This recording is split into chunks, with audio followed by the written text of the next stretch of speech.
Now, Raceman attacks me because he doesn't like me very much. He never has. And he thinks he's boosting Dog. Hey, Mike can't carry a show. Listen to Dog. Dog can carry a show. Although the ratings suggest that over 20 years, I've carried the solo shows better than Dog. Now, that doesn't mean Dog can't do it, but how can you say I can't do it when my ratings are double Dog's for 20 years? And I also have a Sunday night show that is unbelievably, if you let me say, successful. Everyone in this town, every one of those critics wrote that show wouldn't work. Every one of them. And they've never written another word about it since.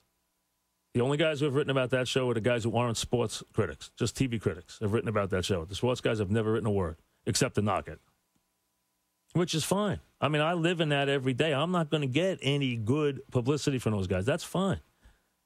If they're fair, fine. If they're not, that's fine. I can live with that. But what I don't like is when they say that business is bad, or they say I was through a tantrum, or they say things that hurt my family. It's wrong. It's wrong. And then you don't get the information. And the relationship I have is with the audience. Sometimes the media tries to be the conduit that, but the good thing is, what I do, I get to talk directly to the audience. And the audience is why I'm here. I'm only here because of you. You know, I laugh through the years when people say, oh, you know, Mike doesn't like the audience. Why? Because I'm tough on a caller, I don't like the audience? I love the audience. I try to be always respectful to the audience, and I've never looked that audience in the eye and lied, not 1 minute.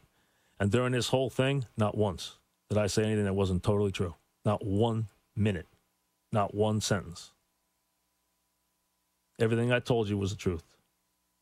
And I never painted a rosy picture. Go back and listen. But this idea that if I don't bring people onto the show is going to collapse. You know what, folks? Show's not going to collapse.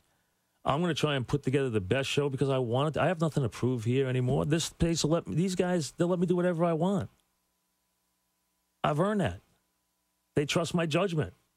And why not? I've made them money. They've made me a lot of money. I've made them a lot of money. That's how it works. But when you got guys who have an agenda like Raceman, and I understand he loves dogs, so he's going to try and pump him up during this time where there's a split and cause a chat. And he's come after me hard the last month, but he's come after me with nothing but stuff that he can't back up. He can say he doesn't like my show. That's his prerogative not to like it, but he can't say it's not successful. And he can't say I can't do it because I've done it for 20 years.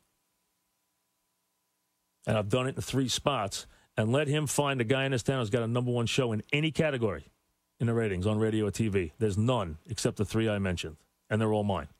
And half was dogs, and he did a great job in the biggest one of all.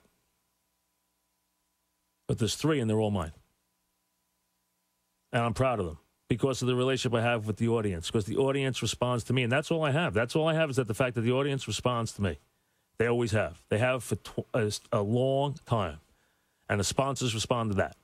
That's how it works. So I don't need the middleman. But I hate to have to come here and do this myself because if I don't do it, it doesn't get done.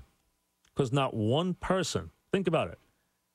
You had the breakup of a show that was 20 years, the #1 show in New York, and a show that was covered like a team.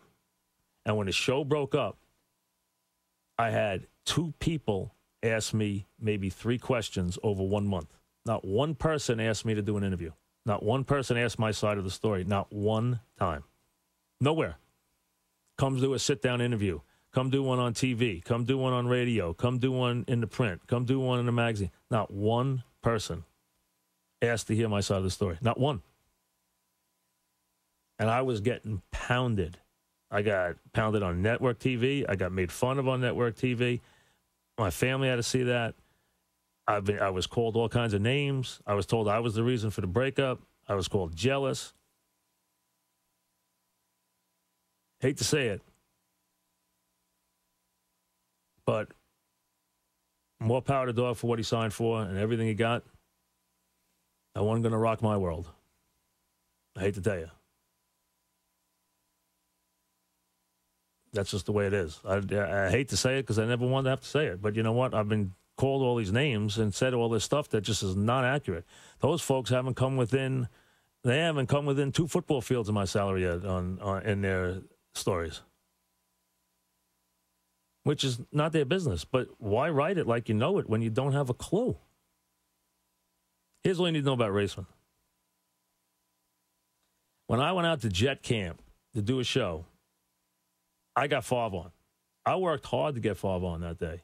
I spent hours behind the scenes to get Favre on that day because I knew the audience would expect me to have Favre on that day. Hours to get Favre on that day. Took hours in negotiations. I got him on, and all Raceman did was knock me and said I bullied the Jets to get him on. I had Mangini and Favre together doing an interview, the only one you'll see ever in this town, that someone would get them both together to sit down together and do an interview. And then I got knocked, and he wanted to know why SNY, which he gets paid by, didn't get a one-on-one with Favre. Now, how is that objective reporting?